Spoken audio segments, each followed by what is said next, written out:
if the British Empire had never ended? My name is Jack, this is Spread Book Joy, and today I want to review Tyger by SF Said. And I do other reviews of children's books. I'm a qualified primary school teacher, so I review books for children for middle grade, picture books. I've got playlists for both. I'll link them in the description box in case you're interested. But SF Said is a wonderful children's author who I love for the series. There's only 2 book series in the series, but Varjak Poor. So the first book, Varjak Poor, we follow a cat who has to go out and fend for himself on the streets after being a really spoilt cat at home and learn the way of the poor, which is cat martial arts. There's a second book, The Outlaw Varjak Poor, and children and teachers alike love that series, and it is taught in quite a lot of primary schools now. That's how good it is. So SF Said is a great writer for children, and when I heard about this book, I was told a boy finds a tiger in a rubbish dump in London, and that's all I wanted to know. I didn't need to know any more, and it was by this author. I bought it, but it was far more than I expected. So I just want to show you as well, because it's illustrated by Dave McKean, who I've got a few books illustrated by Dave McKean. That's another one. Dave McKean does quite interesting illustrations. Another book he's illustrated, which people love, is The Wolves in the Walls by Neil Gaiman. Yeah, he's a really interesting illustrator, and the book is illustrated throughout by him. So yeah, and it's a really beautiful book actually. So if I take the cover off, if you want to get the hardback, you're treated to this beautiful foil tiger underneath. It's like treasure.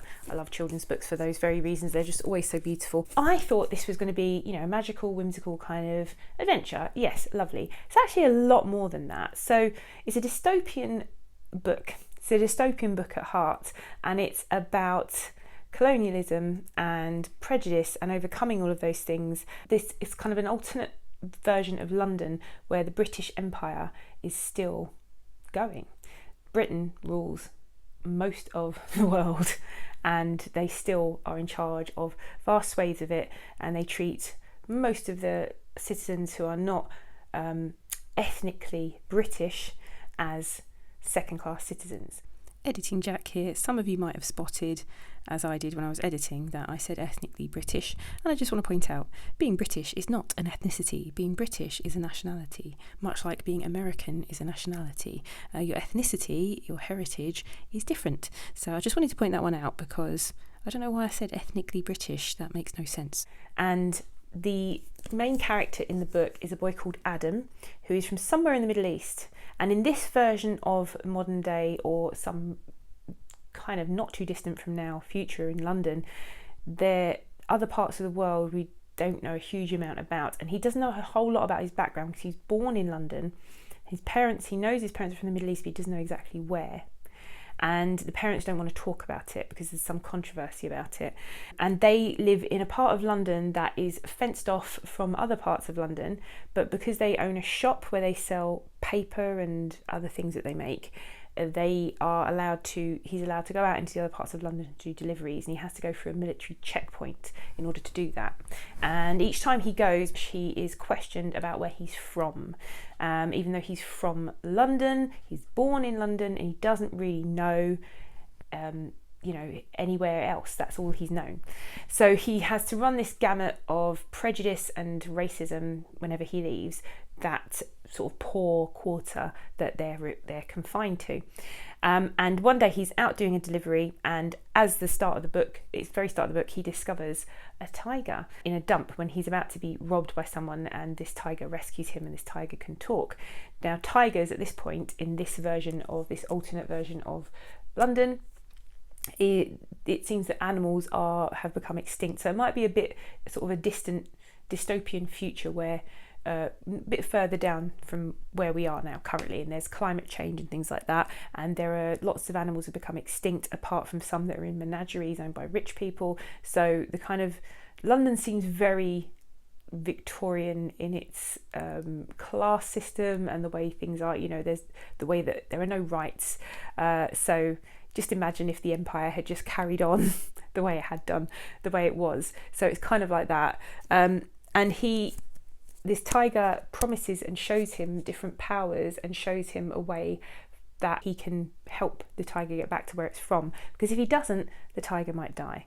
So that's how the book starts, and I won't go into too much of the rest of the plot, but apart from to say that it's a really adventurous, fast-paced book. It makes you think. It makes you think about people that are immigrants, and it makes you think about their experience, the immigrant experience.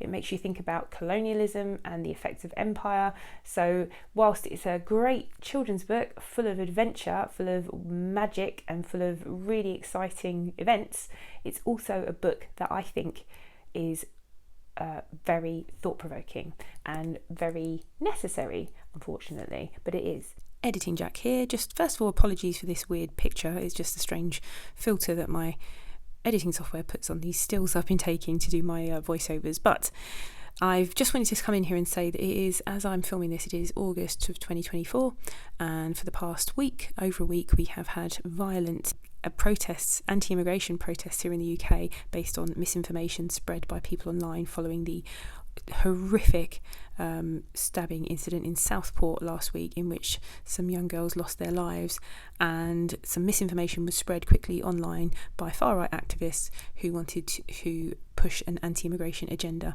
And so I just wanted to say that this video for this book was filmed about a week before that, and I think it's just timely that I'm putting out a video about a book that will help you if you want to read it with your child. It helps you to see things from the immigrant experience and to consider the dangers of anti-immigration stance and colonialism and all of that. So yeah, I just wanted to pop in and say that it is a bit of a coincidence, but I think a timely one. I recommend it. If you like the sound of this and you liked my review, maybe check out some of my other reviews. I've got a whole playlist. If you've never been here before, maybe consider subscribing, and hopefully I will see you again here soon.